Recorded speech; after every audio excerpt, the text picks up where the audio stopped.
Bonjour tout le monde. On se retrouve encore aujourd'hui pour une autre vidéo de la série Plantes sauvages comestibles. Excusez ma voix, je suis enrhumé, ça va être un petit peu râleux. Comme à mon habitude, je vous recommande de valider avec d'autres sources les informations que je vais vous transmettre, puisque je ne suis pas un professionnel. Avant de commencer la vidéo, bien entendu, si vous aimez mon contenu, un pouce bleu, n'hésitez pas à vous abonner à la chaîne et laissez-moi des commentaires, ça fait toujours plaisir d'avoir des opinions et de partager avec les auditeurs. Cette fois-ci, il s'agit plus particulièrement du myricagale ou encore piment royal, myrte des marais ou bois sans bon. C'est un arbuste qui est très commun le long des lacs, le tour des rivières, les ruisseaux. Là, bizarrement, on a sur le long d'un fossé, il y a un petit peu d'eau, mais en tout cas. Il contribue fortement à stabiliser les berges. Il s'agit du membre le plus connu du genre Myrica, qui comprend une cinquantaine d'espèces. C'est une plante dioïque, c'est-à-dire que les individus ne portent qu'un type de gamète. Bref, il y a des plants mâles et des plants femelles.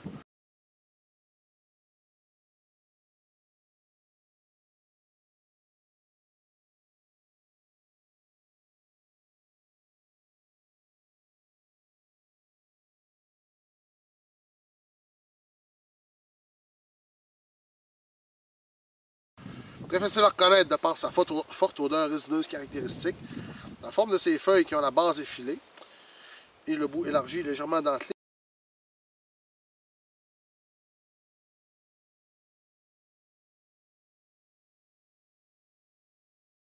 Et plus particulièrement ses chatons mâles qui ressemblent à des cocottes de pain miniatures et qui plus est, sont en grappe.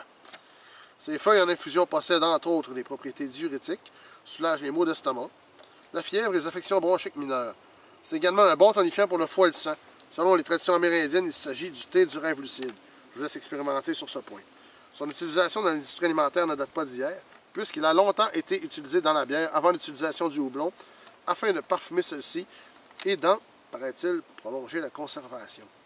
C'est encore le cas aujourd'hui, de nombreuses brasseries l'utilisent avec parcimonie dans certains de leurs produits. Épice boréale par excellence, que ce soit les chatons ou les feuilles, qui, elles, peuvent être utilisées en remplacement du laurier.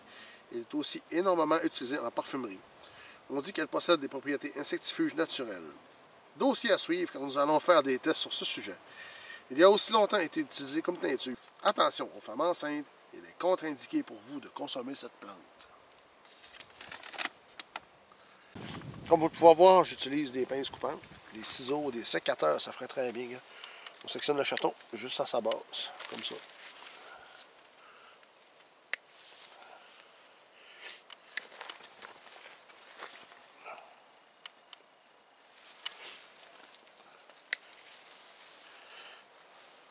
C'est pas des grosses grappes, là, mais elles sont sur le bord d'un chemin.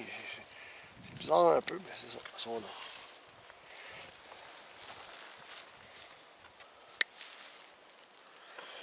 Puis je voudrais souligner que c'est une plante qui supporte bien la récolte commerciale. Les années suivantes, vous allez en avoir plus. C'est pas une plante que vous brisez en récoltant les chatons. Là. Ce qui n'est pas un fait à négliger.